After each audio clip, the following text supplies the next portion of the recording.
যখন নতুন একটা সরকার এসে মানুষ কিছু বুঝে ওঠার আগেই রাষ্ট্রযন্ত্রকে ব্যবহার করে, দলীয় নেতাকর্মীদেরকে ব্যবহার করে, এবং দেশে থাকা বিদেশি এজেন্টদের সদস্যদেরকে ব্যবহার করে দেশের সুসজ্জিত একটি বাহিনীর অফিসারদেরকে হত্যা করার একটি হত্যাযজ্ঞ সফল হয়, তখন থেকেই শেখ হাসিনা বাংলাদেশে স্বৈরাচার হয়ে ওঠার যে স্বপ্ন, ক্ষমতায় টিকে থাকার যে আকাঙ্ক্ষা, সেটা তার তৈরি হয়। এবং সেই নয়ে মোট ৭৪ জনকে হত্যা করার মধ্য দিয়ে যখন ২০১৩ সাল আসে, সেখানে বিচারিক প্রক্রিয়ার নামে আরেকটা বিচার বহির্ভূত হত্যাকাণ্ডের মঞ্চ যখন সাজানো হয়, আবার আমাদের ধর্মপ্রাণ মুসলমানদেরকে কর্নার করার জন্য যখন বিভিন্ন নাটকের মঞ্চায়ন করা হয়, তখন ২০১৩ সালেও যখন বর্তমান প্রাপ্ত তথ্য মতে ৬৭ জন, কিন্তু সেখানকার প্রত্যক্ষদর্শীরা বলছেন ট্রাকে ট্রাকে যে সংখ্যায় লাশ নিয়ে গণকবর দেওয়া হয়েছে সেটা কয়েকশো ছাড়িয়ে যাবে।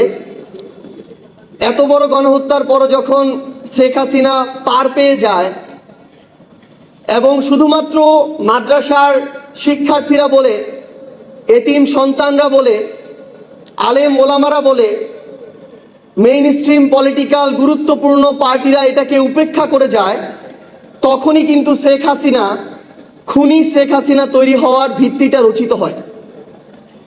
এবং এরপর ২০২১ সালের মোদি বিরোধী আন্দোলনে সাধারণ নাগরিকরা যখন শুধু প্রতিবাদ জানায়, সেখানে ১৯ জনকে জীবন দিতে হয়, এবং সর্বশেষ ২৪। আমাদের এখন সবচেয়ে বড় আশঙ্কাটা হচ্ছে, যেই পলিটিক্যাল আন্ডার টেবিল নেগোসিয়েশনগুলোর কারণে ১৩ সালের শাপলা গণহত্যা বাংলাদেশের সাধারণ মানুষ পর্যন্ত পৌঁছাতে পারেনি, ওই একই আন্ডার টেবিল পলিটিক্যাল নেগোসিয়েশন ২৪-এর আকাঙ্ক্ষা বাস্তবায়নের সবচেয়ে বড় বাধা হয়ে দাঁড়াচ্ছে।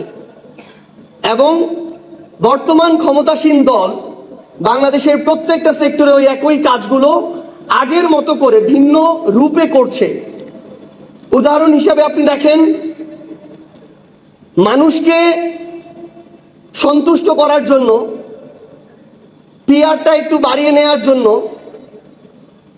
তাদের এমন পোশাক পরিধান করা শুরু করবে যেটা আপনার পছন্দ হবে, মনে হবে একটাই আছে আর কিছু নাই। এমনভাবে চলবে মনে হবে আপনার ভাই ওইভাবে চলে, আপনার অতি আপন। এমনভাবে কথা বলবে মনে হচ্ছে আপনার পরিবারের সদস্যরা এভাবে কথা বলে, তাদের হাতেই নিরাপদ। কিন্তু আমরা দেখছি ২৪-এর আগে মিডিয়াকে যেভাবে কৌশলগতভাবে সিআরআই দিয়ে হোক, এজেন্সি দিয়ে হোক দখল করা হতো, ২৬ নির্বাচন পরবর্তী সময়ে বর্তমান ক্ষমতাসীন দল তার চেয়ে নগ্নভাবে মিডিয়াকে দখল করছে। আগে head of news, head of multimedia, CEO তাদের মতো করে চললে হতো, তাদের কথা শুনলে হতো। আর এখনকার শর্ত হচ্ছে, হাউজের সিইও থেকে শুরু করে head of news, head of multimedia প্রত্যেককে বিএনপির দলীয় হইতে হবে। এখনকার শর্ত হচ্ছে, এই দলীয় হওয়ার পরও মন শান্তি হয় না, এবার ওই মিডিয়া হাউসের শেয়ার আমার এই নেতাকে দিতে হবে, তারপর শান্তি। তো আমরা এই তারা ভিতরে যে নতুন করে নীল নকশা করার চেষ্টা করছে, আমরা বরং এই নকশাটাকে খুব ওপেন মনে হয় আমাদের কাছে। তাদের অপরিণত আচরণের কারণে, অসহনশীলতার কারণে এবং অতিরিক্ত ক্ষুধার কারণে আমরা দেখি বিগত ১৬ বছরে এই বাংলাদেশে এই যে হত্যাকাণ্ডগুলোর কথা আমরা বলছি, এগুলোর প্রেসক্রিপশন করা থেকে শুরু করে বাস্তবায়ন করা প্রত্যেকটা জায়গায় পার্শ্ববর্তী দেশ, তাদের এজেন্সির সক্রিয় প্রত্যক্ষ পরোক্ষ অংশগ্রহণ ছিল। আমরা দেখেছি তাদের হাতে তাদের পরিকল্পনা অনুযায়ী দেশ চালানো হয়েছে, তাদেরকে ক্যাপাসিটি চার্জ দিয়ে ক্ষমতায় টিকে থাকা হয়েছে।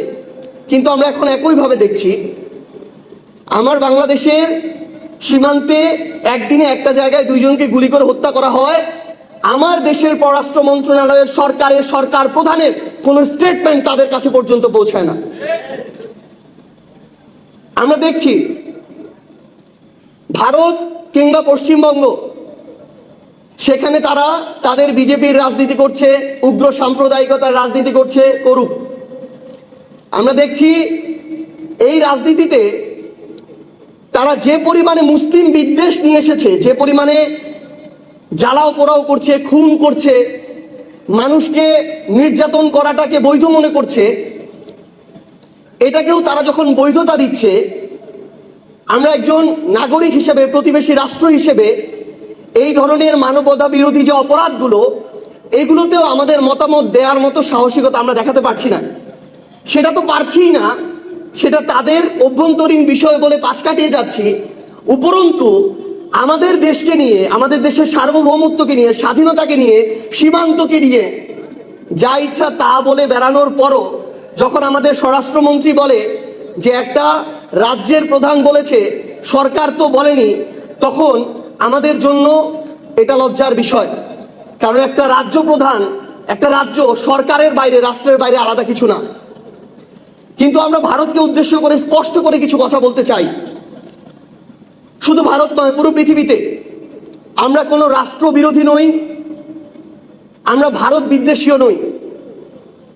কিন্তু আমরা স্পষ্ট করে এটা বলতে চাই, শুধু ভারত নয়, পৃথিবীর যে কোনো দেশ আগামীতে যদি বাংলাদেশের দিকে আধিপত্যবাদের চোখ দিয়ে তাকাতে চায়, শোষণের মানসিকতা দিয়ে বন্ধুত্ব করতে চায়, সেই দেশের সাথে বাংলাদেশের কোনোদিন বন্ধুত্ব সম্ভব না।